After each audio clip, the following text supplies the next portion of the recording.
Hey Micah, how do you feel about the PokerMonk vlog? Awkward.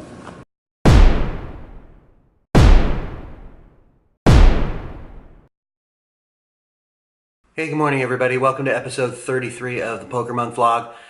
Just got back from vacation. The wife, dog, and I took a road trip out to South Dakota to visit my sister. It was pretty awesome. We had a really great time. Saw lots of cool stuff on the road. Did a bunch of history stuff, you know, of course, because I'm into that. And just had a great time. But also, it's good to be back home, back on the vlog grind. But also, you know, I love my routine, so it's good to be back to doing, you know, the usual stuff: editing, studying, of course, playing poker, and back to working with my new poker coach, Mark Warner, from exceptionalpoker.com. So it's been real cool to get back to that. Speaking of Mark, while I was on vacation, we weren't able to find time to fit in a coaching session. But while I was out there, I did get a chance to read some of the great articles he's posted over on his website. Read a really good one on playing Jack 10 offsuit under the gun, and one that I really liked on embracing suckouts, which I found really helpful. So if you're interested in reading those articles or checking out any of the really awesome and just totally free resources that Mark's offering, go over to his website at exceptionalpoker.com or just check there. I'll put a link in the description below. You can check it out there. I shot a ton of footage while we were on vacation. We did a whole bunch of really nerdy history stuff and then hanging out on the farm with my sister and her family and stuff.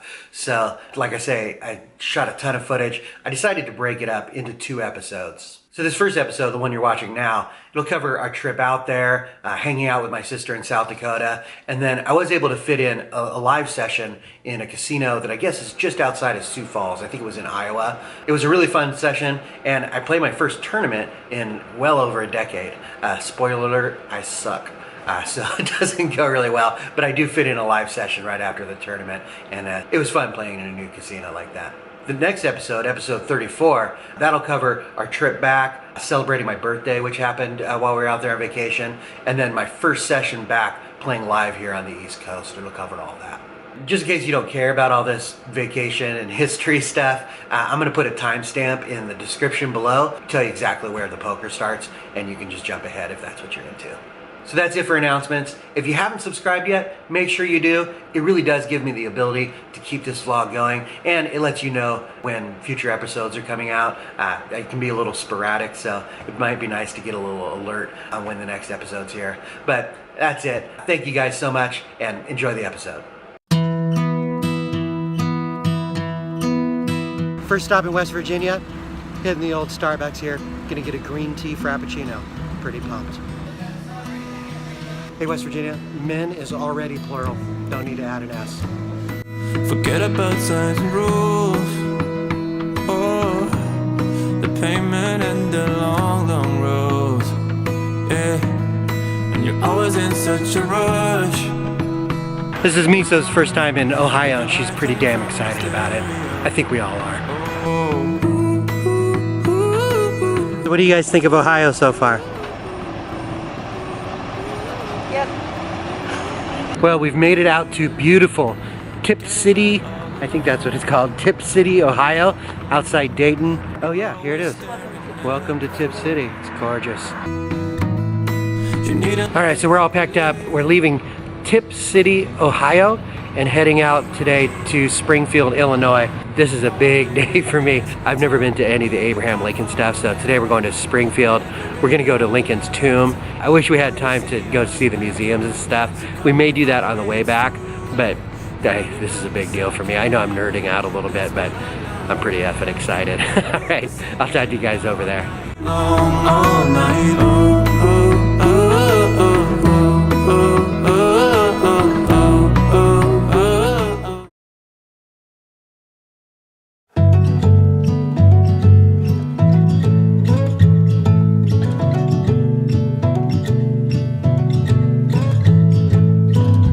It's a cool, hard world outside my window.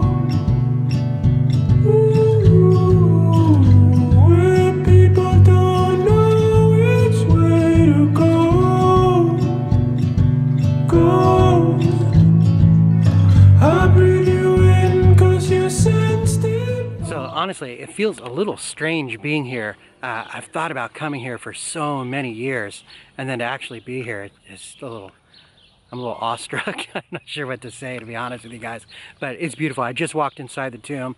You can walk right up to the tomb where he's buried. He's about 10 feet underground in a kind of a marble encasement. It's beautiful. If you guys ever have a chance to come here, it's pretty awesome. I'm a little kind of starstruck for lack of a better term, so I'm not sure what I'm probably rambling and babbling a little bit, but you know, it happens. This is a pretty big nerd moment for me, so.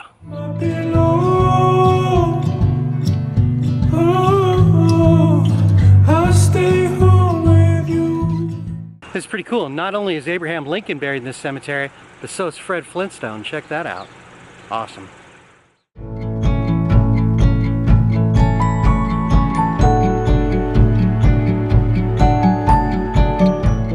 All right, Monday morning, we're just about to leave this beautiful La Quinta.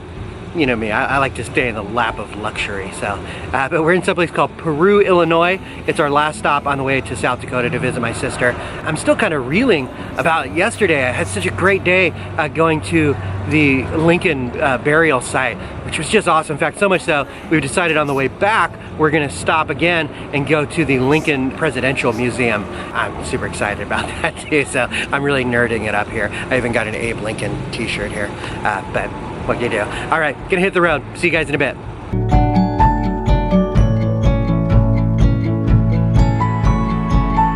So we've been driving for about 3 days. We went through, of course, Virginia, West Virginia. We were in Ohio, Illinois. We're in Iowa now. We've been driving a good part of the country, and I gotta say, it's beautiful, but damn, there are a lot of cornfields.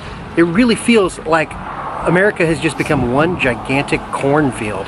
I know you can argue that's good or bad, but America's a cornfield. It's kind of weird.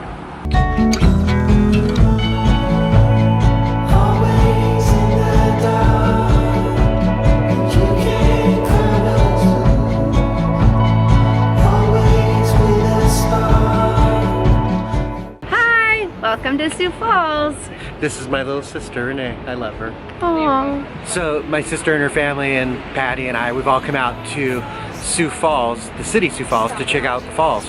Apparently, Sioux Falls is named because there's falls. Who knew? I feel like I'm saying falls a lot. All right, let's go check it out. It's pretty cool looking. All the time, all the time.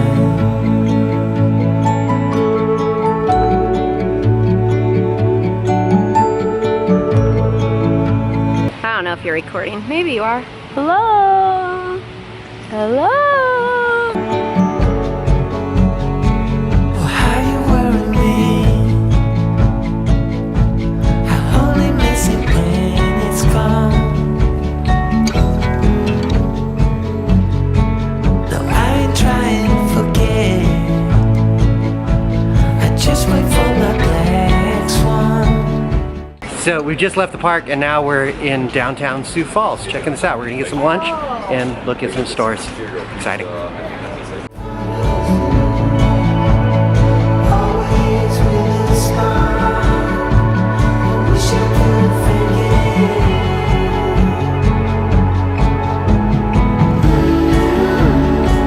We wanted parted from the start. Nostalgia is my second nature art. My least favorite state of mind. But I go there all the time. All the time. My sister's in-laws have this beautiful corn farm, and so we're getting to spend the evening here. We had just this great dinner, and now my nephews are taking us on the tractors and showing us the place, so it's pretty awesome. But come along, take a look.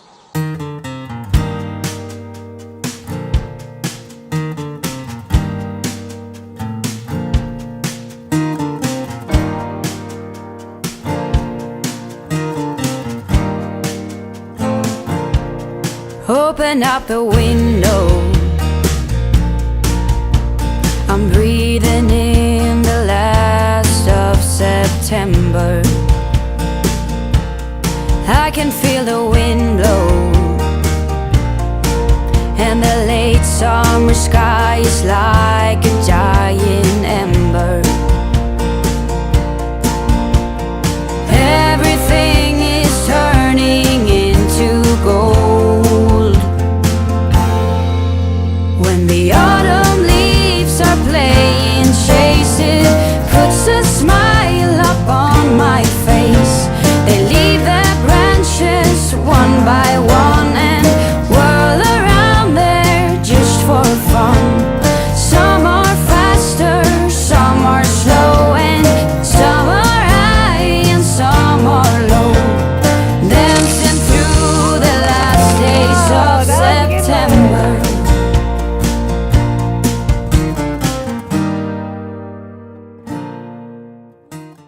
All right, so I'm here at a place called Grand Falls Casino. It's just outside Sioux Falls, South Dakota. I think it's actually in Iowa. Larchwood, I think it's called. I don't know. Gonna be interested to see if there's even a game going. I've actually never played in a casino this small, or at least a casino where poker wasn't a big thing. You know, every place I've always played has been like Los Angeles or Vegas, Atlantic City or Maryland, where poker's kind of a big deal. So should be interesting. I know they only have 8 tables. It's not on Bravo, so I don't even know if there's a game going. But gonna go see. I'm interested to find out if the game's any different than the games I normally play. Are the players gonna be really bad, good? I actually don't know. It's gonna be fun to find out. But yeah, let's go see if we can get in a game. One, two. So I just walked over to the poker room. Good news and bad news. There are no games going right now. It was totally empty. But it's 12:30 right now, and there's actually a tournament at 1 o'clock. So I'm gonna play it, I guess. I think I've told you guys before, I haven't played a tournament in at least a decade. And even then, I've only played maybe 2 or 3 in my whole life. So should be interesting. It's pretty big tournament, so it's gonna be scary. It's $40 buy-in. It's 4,000 in chips with 20-minute rounds or whatever you call them. But yeah, gonna play a tournament, see how I do. They said that as soon as the tournament's over, they usually at least get 1 cash game going. So figure I'd just play in the tournament and then jump in the cash game. But it's gonna be interesting. I'm sure I'm gonna get totally crushed, but should be fun. All right, gonna head over there.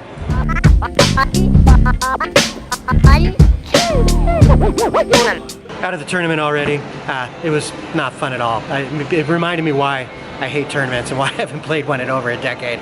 It's just, the variance is crazy. I felt like I had a huge edge at the table. Everybody was limping all the time.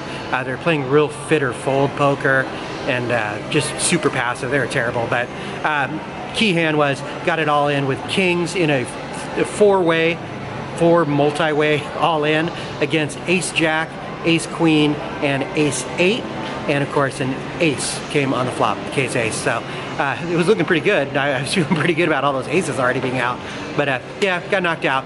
Now I'm 6th on the list for a cash game, so I'm looking forward to the cash game. If it's all these tournament players who are playing so kind of loose passive, it should be a really good game, but we'll see. Gonna have lunch here with my wife, who's joined me today. Very unusual to be at the casino with my wife, but yep, gonna get into a game, hopefully soon.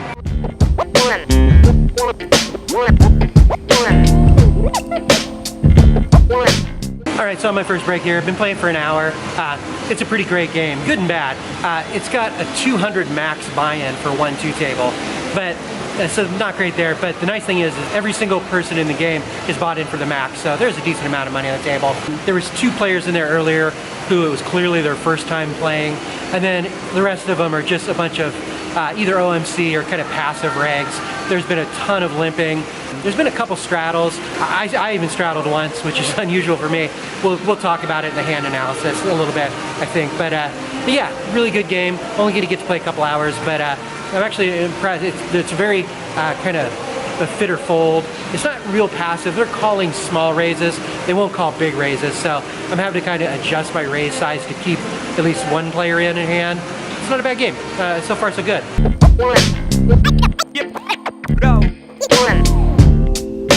So holy mackerel, this is easily the nicest, like friendliest casino I have ever been in. I'm not kidding. Not only is everybody just saying hi and being super nice, the waitress brought around fresh cookies for the table. No charge, just chocolate chip, monster, peanut butter cookies, just handing them out to the table. This is a pretty awesome place.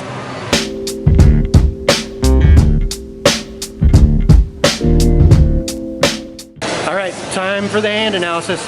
Let's head back to the house. I'll see you there. So I've got a rare tournament hand to talk about, and I should start off by saying I suck at tournaments, if I haven't been that clear already. I'm definitely no Boski. There will be no bagging and or tagging, I promise. But yeah, I do have one kind of interesting tournament hand to tell you about, and then the next 2 will both be from the cash game. So this hand comes pretty early on in the tournament. The blinds are still at 5,100. I'm in the cutoff with about $5,500, and I pick up Jack 10 of diamonds. It's folded around to me. I make it 250. The small blind who has me covered, she calls, and the big blind who's got a little over 3,000, he calls as well. So 750 in the pot, and the flop comes ace of diamonds, jack of hearts, 10 of hearts. So pretty crazy flop. So 2 pair for me on an extremely wet board here. I'm definitely going to bet for value here and make sure I charge the draws, but I also want to be really cautious on such a dangerous board. I bet 400 and only the big blind calls. 1550 in the pot, and the turn is the king of diamonds. Just a crazy card. So now I've got 2 pair and a royal flush draw. But of course, if the big blind has a queen, for now, he's got me beat. The big blind checks, and I decide to make it 1100. I think there's worse hands that are gonna call me here. I think there's a bunch of draws that will call. Single pair hands might call. Plus, if he's got a queen here and check raises me all in, I think it's a pretty safe call with just this shitload of outs that I have. Sure enough, he check raises all in for 1500 more, and I call. We flip him over, and the villain has ace queen of spades, so he's made a straight on the turn. 4550 in the pot now, and the river's just beautiful. It's the 10 of spades. So we take this one down. Unfortunately, I think I used up all my run good in this hand, and about 20 minutes later, we're out of the tournament, so what can you do? All right, so on to the cash game. It's a 1-2, $200 max buy-in, so a pretty small game, but it was actually a pretty fun game. In this first hand, I'm on a $5 straddle with ace 4 of hearts and a stack of about $200. This is another rare moment for me. Being a total nit, it hurts my heart a little bit to put in extra money out of position, but when in Rome, I guess. The 2 players in front of me, they had both straddled, and it seemed like a good idea to keep the kind of camaraderie going. Anyway, it's folded to the button. He limps. The blinds both fold, and I go ahead and bump it up to 15, and the button calls. $33 in the pot, and the flop comes king of hearts, 7 of spades, 3 of hearts. I c-bet 20 bucks, and the villain calls. So $73 in the pot, and the turn is the 5 of spades. I've picked up straight draws in addition to my flush draws, so I decided to go ahead and continue my semi-bluff and bet 40 bucks, and the button once again flat calls.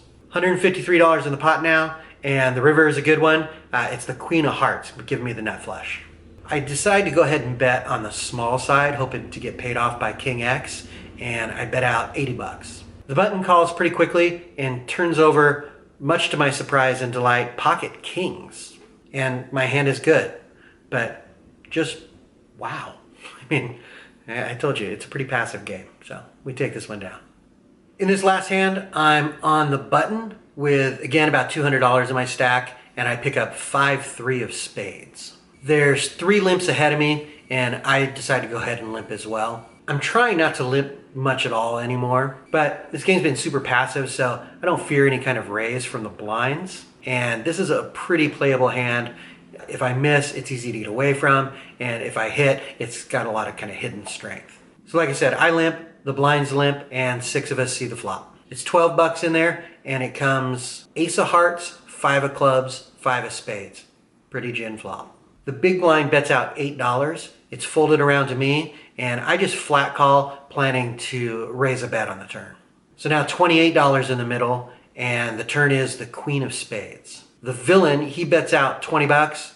I bump it up to 50, and he reluctantly calls.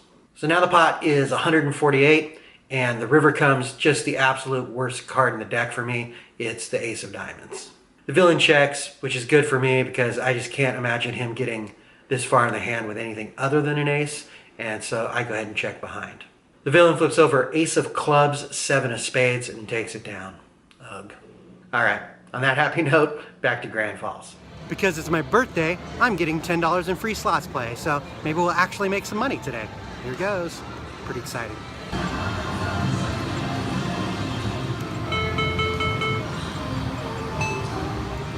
Pretty exciting so far.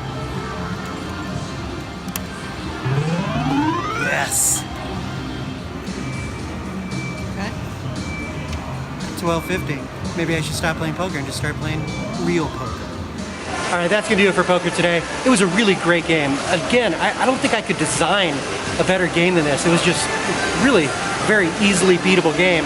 But for like the 3rd time in a row, I've gotten in a great game and just can't beat it. A tiny loss today, only lost $9, so not bad, but man, it's hard leaving these games down when you know you can beat them like this, but what can you do? The good news is though, with my free birthday slot play, I won $12.50, so I'm actually up $2.50 for the day, so booyah.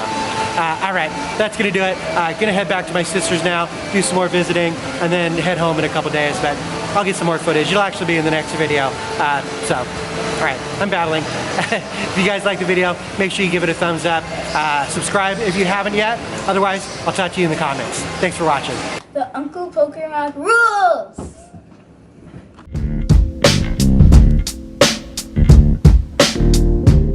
If you're interested in seeing those,